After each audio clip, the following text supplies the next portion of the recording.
What's up, your boy on the reaction? In today's video, have why Prince's work ethic was terrifying by hustlers in the hood. Make sure like, comment, subscribe, let's get into it. This nigga Prince was a punk. Prince was a prolific monster. He might genuinely That nigga that looks zesty, like overly. So look at this nigga, bro. be the hardest working musician that ever lived. When it came to pure execution, he was in a league of his own. When you're talented like Prince, but then you also outwork everybody, you're just at that elite level that nobody's at. We're talking about a man who outworked the entire industry without breaking a sweat. And look, even if you never reach a fraction of what he built in your lifetime, these 6 lessons you can extract from his grind will give you an unfair edge over everyone else. To put this in perspective, Prince created at such a psychotic level that if you sat down right now to listen to just his unreleased music, you'd be sitting there for 10 years straight. That's not a myth, that's reality. But you don't build a 10-year backlog by moving at a normal pace.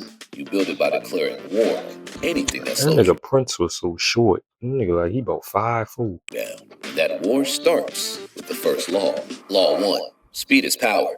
Back then, there were no laptops to record music on. If you wanted to lay down a track, you had to book a Everything about this nigga was just so flamboyant. Like look at how he's sitting, like his pole. Like, hey, this nigga was a real life JoJo kid too. Like. physical studio for hundreds of dollars a day, and that booking came with a sound engineer. But if you were Nah, Prince was the real inspiration. He inspired Young Thug, Nine Vicious. He been doing this. the one assigned to Prince, you better pray you could keep up. In the words of his engineer Susan Rogers, if you did anything that slowed Prince down, you were out of there. he preferred working with women in the studio. Why? Zero Any nigga that got chest, never friction. mind. Zero friction equals speed. Susan recalled how he'd come in. She'd handle the bass. He'd play it, put it down, jump on the keys, then grab the guitar. He'd play all the parts, sing the lead, sing the backing vocals while she mixed it live. Alan Leeds, the man who ran Prince's Paisley Park record label, described it perfectly. It was like a funnel, as if someone was pouring songs into him. They just kept coming out the other end. In the time it takes most people to set up a microphone, Prince had a fully arranged track. Friction leads to delay, and delay leads to lost momentum. Every second of friction steals heat from the idea. No friction leads to speed, which leads to results. Speed compounds. Hesitation kills energy. Prince protected momentum like it was oxygen.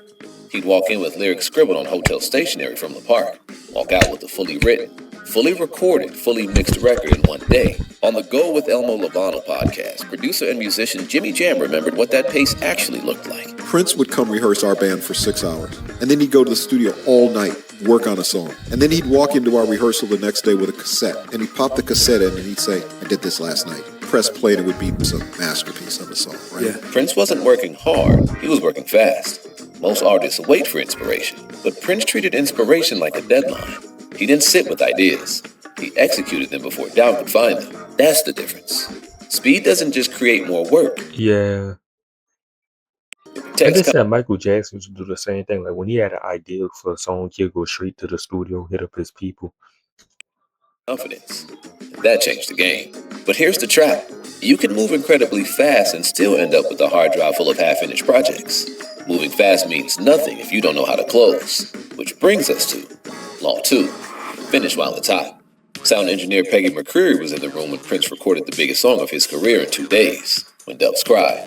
Peggy recalled how he started building the track, then he unproduced it right in front of her. She said he punched the bass out, smiled, and said, ain't nobody gonna believe I do this. And he did. He didn't start ideas and revisit them later. He attacked them while the fire was burning. Think about the psychology of that. When Doves Cry was the biggest song of 1984, he built it up with raging guitars and synths, realized it was overproduced, and instead of sleeping on it, he stripped it naked right then and there. He stayed in the fire. Ideas have temperature, and temperature drops fast. Most people wait. Prince moved. Have you ever noticed how ideas feel electric in the beginning, and 2 days later, they feel average? The idea didn't change. The emotion cooled.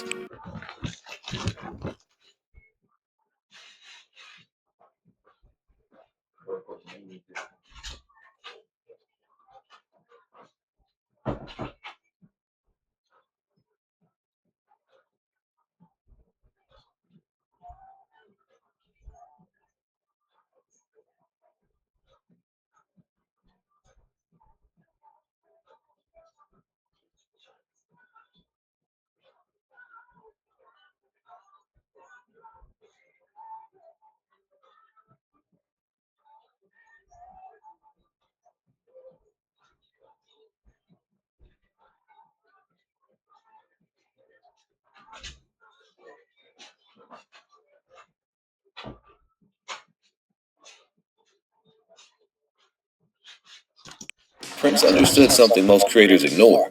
Momentum has a lifespan. Finish inside the window or lose the magic. So why don't most people finish? Because we start overthinking the details. If you want to finish fast, you have to kill the enemy of speed, which brings us to Law 3. Perfection. Say foul. Don't look at me like that. Perfectionism in the track. While other artists spent a week on a snare sound, Prince gave it 5 minutes. If it felt right, it was right. First take. Keep the mistakes. Keep the emotion. As musician Novi Novak said, he didn't want perfect. He wanted feeling. Perfection slows momentum. Emotion creates impact. In the 1980s, the industry was obsessed with stereo music. 20 takes for one detail, a week for one drum sound. Prince dismissed it. If the song was good, get it down, Susan Rogers said. His music came out like a sneeze. Bam, bam, bam, bam. He kept the first take, because the first take had the rawest emotion. Perfectionism is fear disguised as standards. Perfection feels responsible. It feels disciplined. But sometimes it's just fear of being seen. Prince wasn't polishing for approval. He was catching lightning before it disappeared. And that's a different mindset. Momentum isn't a switch you turn on and off. To keep lightning striking, it can't be a hobby. It has to become your lifestyle. Which brings us to Law 4. Create every day. If he wasn't on stage, he was in rehearsal. If he wasn't rehearsing, he was recording. 4-hour sound checks, 2-hour shows, all-night studio sessions. Sleep on the plane, wake up, do it again. As Susan Rogers put it, if he was awake, Prince was recording. That wasn't obsession, it was identity. On tour, most rock stars do a 15-minute sound check. But Prince, 4 hours. Then a 2.5-hour show for 14,000 people. Midnight hits. He leaves the stage, goes straight to the studio, records all night, catches a flight at dawn. R&B singer Bilal, analyzing Prince's insane work rate, summed it up perfectly. I don't think there's anyone as prolific as Prince in terms of just music creation. He had an output like some Mozart type shit. You know, that's when you're possessed with a mission from the universe. What you do daily becomes who you are. You don't rise to motivation. You default to routine. Inspiration is unstable. Identity isn't. Repetition builds identity. Identity builds work. Work builds legacy. Now let's be real. That pace sounds like a one-way ticket to burnout. So how do you sustain it? You master the next law. Law number 5. Sleep. Yes, sleep. He had a bed installed in the studio. Purple sheets, new ones every week. This wasn't indulgence, it was strategy. Yeah, I don't like this clip, man. I don't like how this nigga staying every game. Like, He didn't glorify burning out. his pupils extra big. Like, that's how you knew that nigga was off that good white, that good blue. He built recovery into the system. To maintain God-tier output, you don't run on fumes. You reload. Recovery isn't weakness, it's maintenance. Burnout kills momentum. Prince optimized stamina. He wasn't trying to win the week. He was building a lifetime. That requires discipline. But what was it all for? Speed, momentum, decades of stamina. He wasn't chasing a summer hit.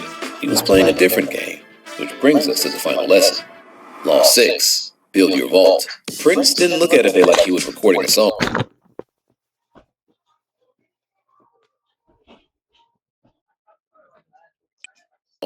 He looked at it like he was crafting his legacy. That's why as soon as he built his recording studio, he also built the vault. Susan Rogers, who actually started it, realized something crucial. My goal was, I want us to have everything he's ever recorded right here. If we get a tornado, if we get a flood, this is his legacy. We need to protect these things. So what did this vault actually look like? According to his drummer, Michael Bland, it's in this room in the building that has veils. And then there's the door with the combination lock. Not a closet, not a storage box. And I don't think Prince had no allegations. I think Prince was a good dude. I don't think he got no domestic violence, no pedo allegations. I don't think so. So, W. Prince. A sealed chamber. A legend for sure. Inside that room, a literal treasure chest. And we're not talking about demos, not scraps, not half-finished loops. We're talking about fully mixed records, full albums no one had ever heard. Vocalist Cat Glover described it best. It's really a vault of treasure.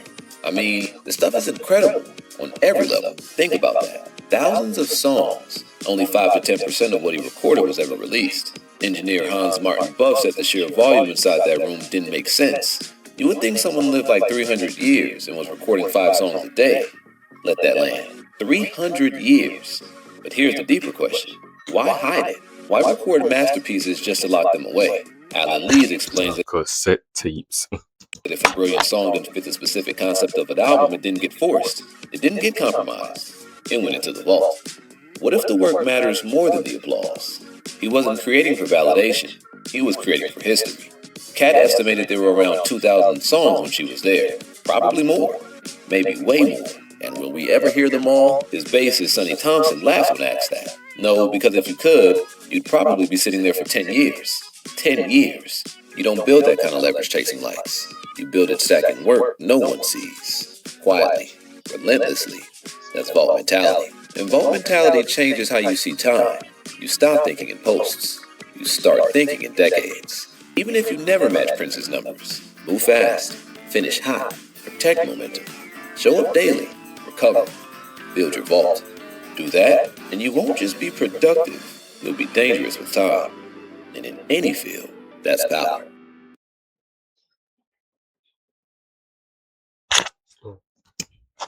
Michelle comes to Tribe and Deuces.